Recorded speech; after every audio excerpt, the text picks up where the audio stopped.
ladies and gentlemen, and I welcome all of you back to another international reaction video where today, ladies and gentlemen, we went from Central Africa to Southwestern Europe / West Asia, and now we go all the way back to Oceania, where we visit the country of Papua New Guinea. Now, certainly one of the more important things I want to go over is that I know there is a very definitive split, because I think it's like the whole island of Guinea is sort of like split down the middle, because one half is owned by the Indonesians, and specifically Papua New Guinea is owned the other half of Guinea, including another small island nearby, well, a largish island nearby. I'm not entirely sure exactly if I can remember, but we'll find it when we do a little bit more of like a little bit more digging. But also, its flag depicts the Southern Star, of course, which is again very indicative to to basically all oceanic countries that we've done up to this point. And I think what's meant to resemble possibly a four-winged eagle for flying in the top red corner, which I'm not entirely sure, but is it something to do with the fact that, because I've noticed it when we did like the Samoan national anthem, is the red possibly meant to be a representation of Polynesian descent? Is that what it's like meant to represent? And again, I'm only asking because I'm not 100% sure, but technically, there's quite a lot of countries throughout this part of the oceanic continent, from again, we're talking ports, Papua New Guinea to Indonesia, the Philippines, Samoa as well. I'll have to check whether or not they've all got like red in their flags, but it could possibly be a thing we could be looking out for. But again, since I don't know for certain, I feel it's just worth mentioning because I don't want to, like, you know, tread on people's toes, that sort of thing. The other important thing I want to also ask, and this is something we'll probably might find out later on, is whether or not things like is the term witch doctor specifically meant to be like applicable in like African continents, or is it something that could also be applicable to? I need to shut the window.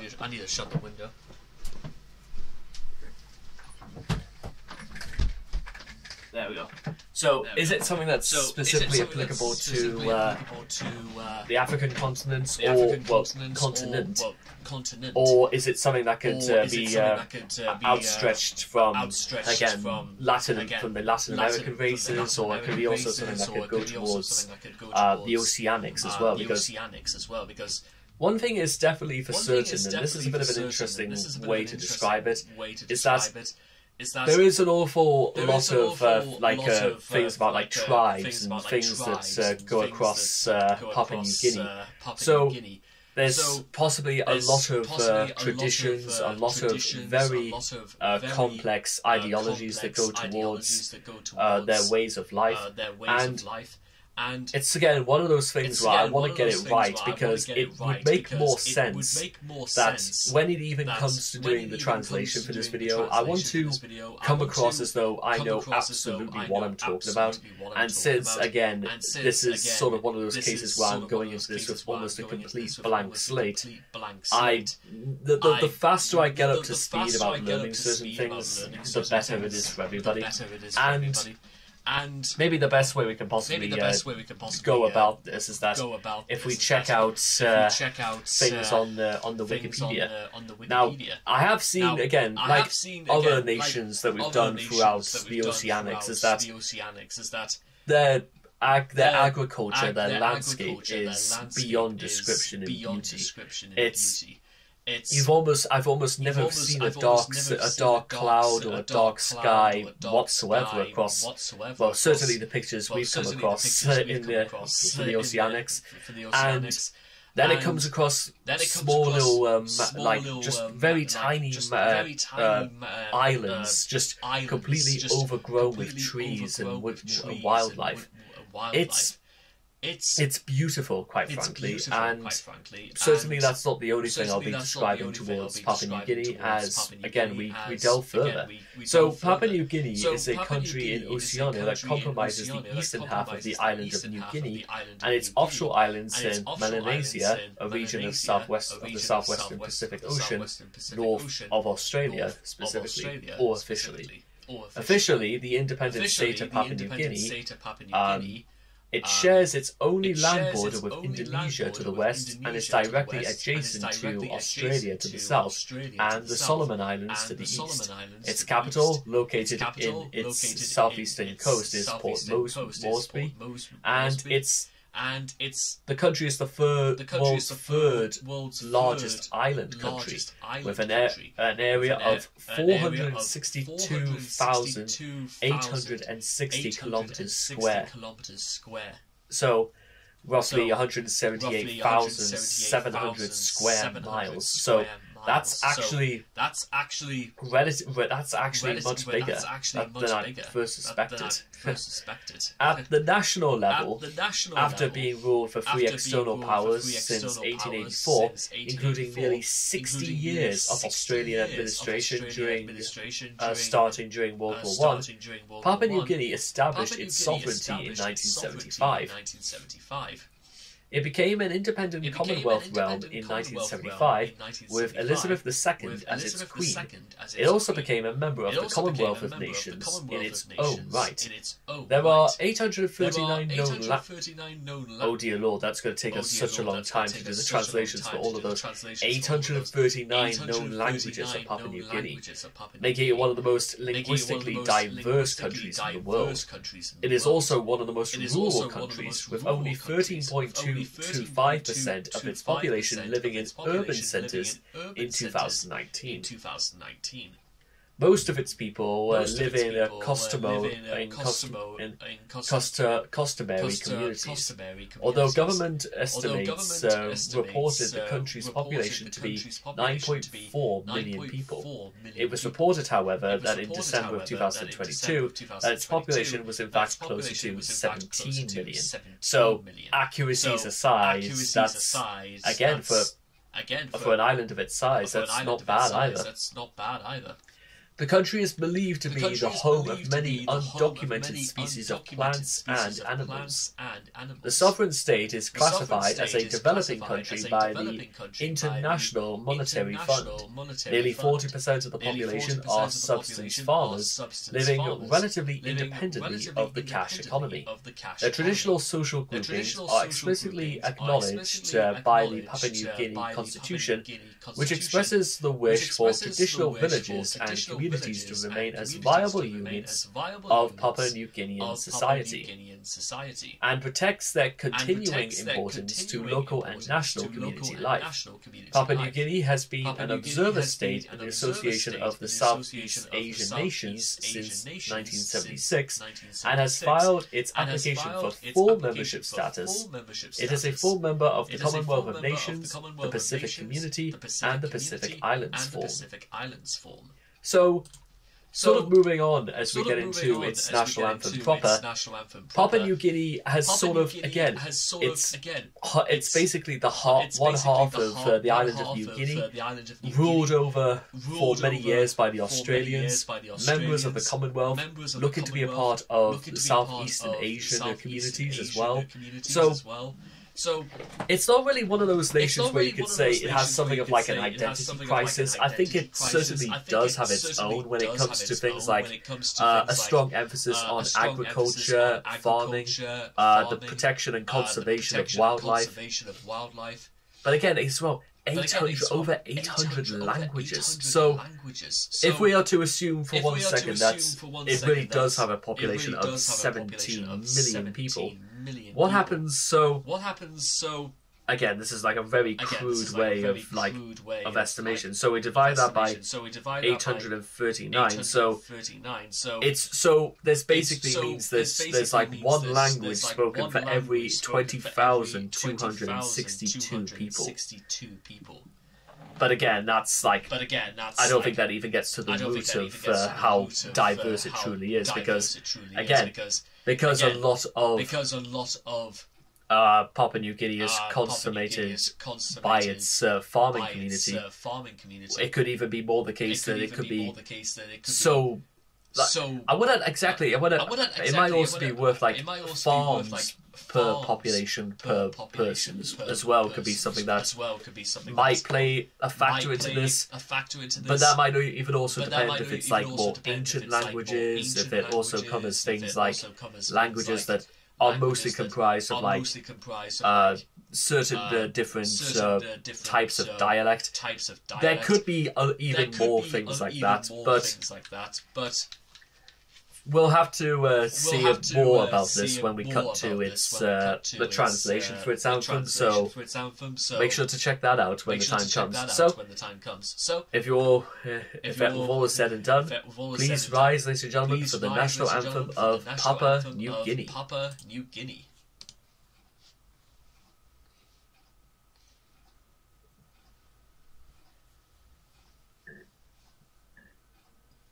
Oh, arise, all ye sons of this land. Let us sing of joy to be free, praising God and rejoicing to be Papua New Guinea. Shout our name from the mountains to seas, Papua New Guinea. Let us raise our voices and proclaim Papua New Guinea. Now give thanks to the good Lord above, for his kindness, his wisdom and love, for this land of our fathers so free, Papua New Guinea. Shout again for the whole world to hear, Papua New Guinea. We are independent and we're free, Papua New Guinea.